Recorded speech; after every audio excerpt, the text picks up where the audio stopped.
성격이 막 급해지면 그것도 그 변화 일종입니까? 그렇죠. 갑상선 호르몬이 그렇습니까? 많아지면은 네네.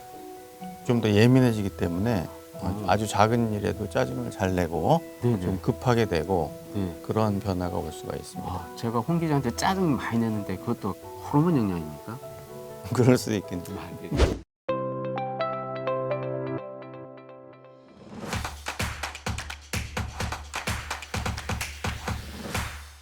안녕하세요. 의사 출신 기자 동아일보 이진한 의학전 기자입니다. 안녕하세요. 홍은심 기자입니다. 자, 홍 기자, 우리가 이번에 서울 아사병원에 오지 않았습니까? 네, 갑상선명이 52명에게 본인이 갑상선암에 걸렸거나 가족이 갑상선암에 걸렸을 때 믿고 맡길 수 있는 의사를 추천을 받았는데요. 네, 그래서 오늘은 갑상선암 명의 비수술 1위로 뽑힌 교수님을 만나러 왔습니다. 오늘 교수님 한번 불러볼까요? 네, 교수님 나와주세요. 자, 서울 아산병원 내분비 내과의 김원배 교수님을 모셨습니다. 교수님 안녕하세요. 안녕하세요.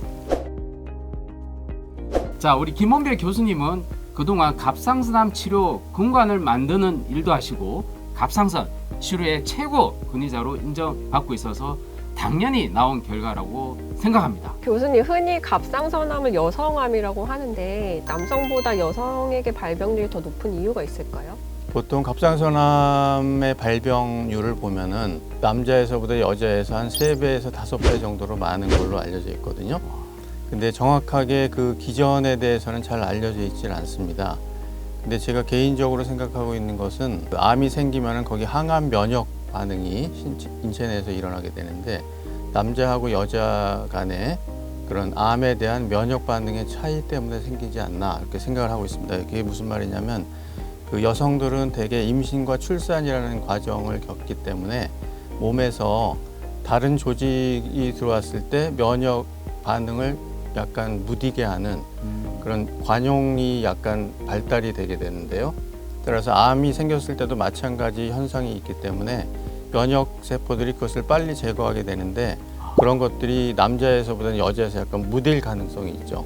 초음파 검사 이런 걸 많이 해서 좀 진단이 많이 높아진 것이 아니냐. 국립암센터에서 건강검진에 함부로 좀 초음파 검사를 하지 말라고 좀 권고를 하기도 했는데요. 이 무분별한 암 진단이 유도될 수 있기 때문에 좀 정한 게 아닌가, 어떤가요?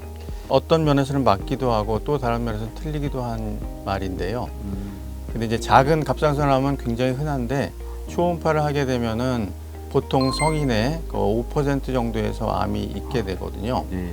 그래서 그런 것들을 초음파를 하게 됨으로써 아주 작은 암을 갖다가 많이 발견하게 되기 때문에 쓸데없이 과잉 진단하게 될 그 염려도 있지만은 다른 한편으로는 그 갑상선 암이 어느 정도 꽤 큰 경우에도 초음파를 하지 않으면 발견되지 않은 경우도 많기 때문에 초음파는 갑상선암의 조기 진단에 있어서 굉장히 중요한 도구가 됩니다. 따라서 조기 발견과 치료하는 데 있어서 중요한 도구가 되기 때문에 하지 말라고 하기는 좀 어려운 면이 있습니다. 또 2006년에 갑상선암의 표준 치료 지침이 없었던 당시에 대한내분비학회가 갑상선 결절과 암의 치료 권고안을 만들기도 했는데요. 교수님이 여기서 또 주도적인 역할을 하셨다고 들었어요. 갑상선 암 치료에 있어서 그때랑 지금 조금 달라진 것들이 있나요? 그때 2006년도에 제가 이제 내과 대표로 해서 갑상선암 결절 및 암 진료 권고안을 만들게 되었는데요. 미국에서 2006년도에 갑상선암 치료 가이드라인이 나오게 되었고 완성도가 높은 그런 가이드라인이었기 때문에 저희 진료에 도입하면 좋을 것 같아서 이제 시작하게 되었습니다. 가이드라인대로 하게 되면은 갑상선암의 진단과 치료가 너무 많아지게 됩니다. 그래서 그게 경제적인 측면에서 부담을 일으키게 되고 그 후에 이제 그 가이드라인이 개정이 되게 되었는데요. 그래서 많은 경우에 이제 작은 암들은 치료하지 않고 두고 본다든지 또는 수술 범위도 가능하면 적게 한다든지 방사성 요오드 치료도 가능하면 좀 축소하는 그런 방향으로 많이 지금 변화되고 있습니다. 막상 그 진단을 받게 되면 뭐 병원 갔을 때 외과에 가는 경우도 있고 또 이비인후과에 가는 경우도 있고 또 내분비 내과에 가는 경우도 있고 이런 데서 진단 또는 치료를 받게 되는데 좀 헷갈린 경우가 좀 많이 있습니다. 어떻게 차이가 있나요? 어떻습니까? 보통 이제 갑상선 암은 결절로 발현하기 때문에 결절의 진단에서부터 암으로 진단됐을 때 수술할 것인지 말 것인지 또는 어떤 수술할 것인지 또 그 뒤에 방사성 요오드 치료를 할 것인지 그런 여러 가지 단계를 거치게 되는데 내과에서는 그런 단계를 갖다가 종합적으로 다 관리를 하기 때문에 길게 평생 자기가 관리를 받고 싶다 하는 경우에는 내과로 가시는 게 원칙이 될 것 같고요. 그 갑상선암의 이제 가장 주도적인 중요한 치료가 수술인데 네. 그래서 수술을 하게 되면은 외과나 또는 이비인후과에서 하게 됩니다. 근데 어떤 과에서 하느냐보다도 어떤 그 선생님이 갑상선 수술을 좀 더 많이 했고 경험이 많느냐 그런 거에 더 의존된다고 보이고요. 그런 것도 이제 병원마다 약간 다 다르다고 말씀드릴 수가 있겠습니다. 교수님, 그 갑상선 호르몬에 영향을 주는 뭐 약들이나 건강 보조식품들이 좀 많은 걸로 제가 알고 있는데 또 일반 처방약에도 있는 걸로 알고 있습니다. 이 모든 약을 복용할 때 혹시 갑상선 호르몬 질환이 있는 것을 밝혀서 주의해야 되는 건지 좀 알려주시죠. 네, 물론입니다. 그 갑상선 호르몬은 흡수가 잘 안 되기 때문에 약제가 보통 공복에 복용을 하게 됩니다. 음식을 최소한 30분이나 1시간 있다가 드셔야지 음식을 바로 드시게 되면은 약이 흡수가 좀 덜 되게 됩니다. 약물도 마찬가지인데요. 특히 철분이나 칼슘이 포함된 제제들은 갑상선 호르몬 흡수를 방해할 수가 있습니다. 그래서 그런 것들을 조심하셔야 되고 그다음에 갑상선 호르몬의 그 혈중 농도에 영향을 미치는 여러 가지 약제들이 있는데요. 대표적으로 여성 호르몬이나 여성 호르몬 유도제 그리고 신경과나 정신과에서 많이 쓰이는 그런 약물들 그리고 일부 결핵 치료제 그런 것들이 이제 영향을 줄 수가 있기 때문에 좀 조심하셔야 됩니다. 교수님, 우리 갑상선암 치료 기준 근거안이 2015년 가장 최근 근거안인 걸 알고 있는데 그 내용을 좀 설명 좀 부탁드리겠습니다. 예, 그전 버전에 비해서 2015년에 권고된 권고안에서는 갑상선암이 너무 많아지는 것에 따른 그 문제를 갖다가 좀 더 해결하기 위해서 아주 크기가 작은 갑상선암의 경우에는 수술적인 치료 말고 소극적으로 치료하는 게 좋지 않을까 하는 권고가 있었고요. 네. 그다음에 전절제술보다는 가능하면 엽절제술로 수술 범위를 축소하자는 그런 움직임이 있었습니다. 수술 후에 방사성 요오드 치료를 하게 되는데 그 치료의 대상도 약간 줄이자는 쪽으로 변화가 있었고요. 그다음에 림프절 전이가 있는 경우에는 예후가 나쁘다고 알려져 있는데 그 림프절 전이가 있다 하더라도 크기가 작고 개수가 적다면은 림프절 전이 없는 경우와 같다는 그런 사실도 또한 권고안에서 밝혔고요. 네. 그리고 그 진행암에 있어서는 그 조기에 항암제를 사용하는 게 좋겠다 하는 그런 정도의 변화가 있었습니다. 갑상선 호르몬 변화의 신호가 있을 것 같아요. 그런 건 어떤 것들이 있을까요?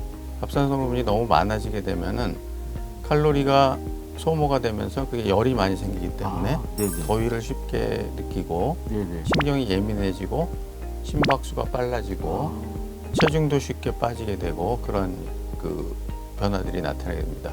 반대로 기능 저하증이 생기게 되면은 대사가 떨어지기 때문에 살이 잘 찌게 되고 또 체중이 잘 빠지지 않는다든지 그리고 맥박이 느려지고 기억력 같은 게 좀 감퇴되고 그런 변화들이 생길 수가 있습니다. 마지막으로 환자들한테 당부하실 말씀도 있으실 것 같아요. 갑상선암은 거북이암이라고 할 정도로 굉장히 진행이 느린 특징이 있죠. 네. 그렇지만 갑상선암은 또 여러 가지 다양한 스펙트럼이 있어서 미분화암 같은 경우에는 굉장히 예후가 좋지를 않거든요. 그래서 그 어떤 단계의 암인가에 따라서 치료나 이런 방침들이 다 틀리기 때문에 자기 상황에 맞는 적절한 치료를 받는 게 중요합니다. 그다음에 이제 과도한 그 공포감, 암 때문에 내가 죽지 않을지 이런 공포감도 가지실 필요가 없는 게 갑상선암은 이제 수술이 적절히 이루어지고 그 뒤에 적절히 치료가 되면은 그 암으로 사망하는 경우는 거의 없기 때문에 그 예후가 상당히 좋다. 그리고 하는 점을 꼭 알아주셨으면 좋겠습니다. 갑상선 암에 대해서 인터넷상에서 뜨도는 다양한 썰들이 있는데요.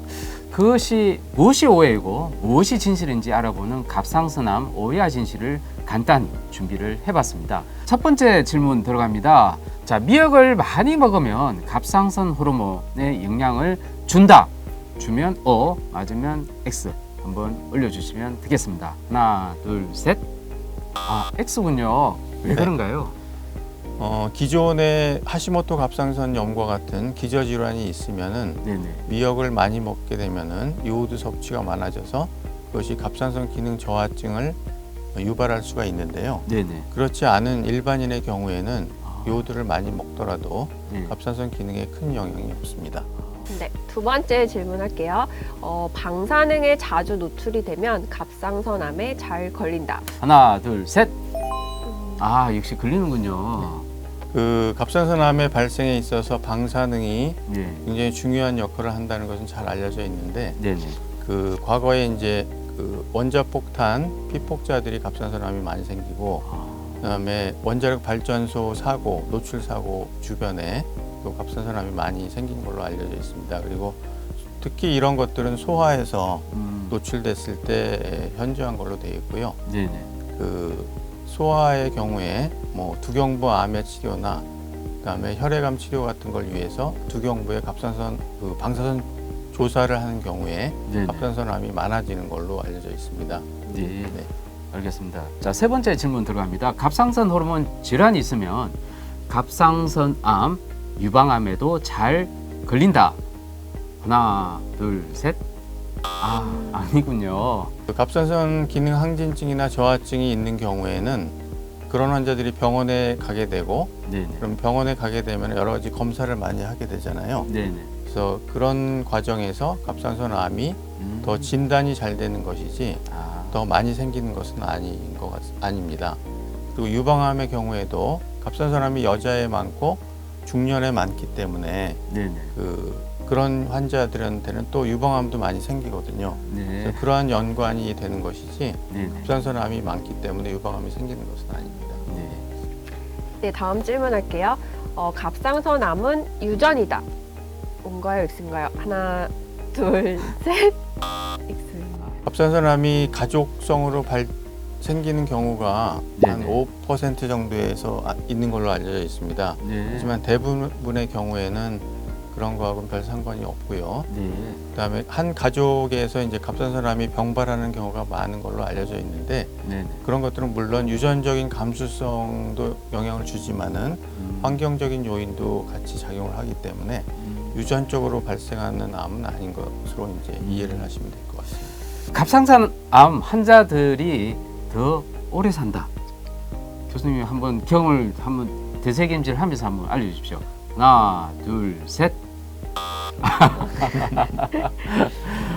보통 저희 나라 같은 경우에는 갑상선암을 굉장히 일찍 발견하고 치료하기 때문에 네네. 5년 생존율이 98% 정도 됩니다. 아, 하지만은 좀 더 그 소극적으로 치료하는 경우에는 일본이나 유럽 같은 경우에는 네네. 5년 생존율이 92%, 유럽 같은 경우에는 87% 정도거든요. 그래서 갑상선암이 그 암이 없는 환자에 비해서 그 사망률이 높아지는 것은 자명한 것입니다. 하지만 네. 저희 나라 같은 경우에는 워낙 일찍 발견을 하고 치료하기 때문에 네네. 거의 사망률이 굉장히 낮다 이렇게 이해하시면 될 것 같습니다. 네. 이렇게 2022 동아일보 헬스 동아가 새롭게 변신하면서 추진한 여성암 명의가 뽑은 명의 동아일보 헬스 동아를 많이 사랑해 주시고요. 앞으로도 많은 관심 부탁드리겠습니다. 네, 이번 영상이 도움이 되셨다면 구독과 좋아요 교수님 해주세요.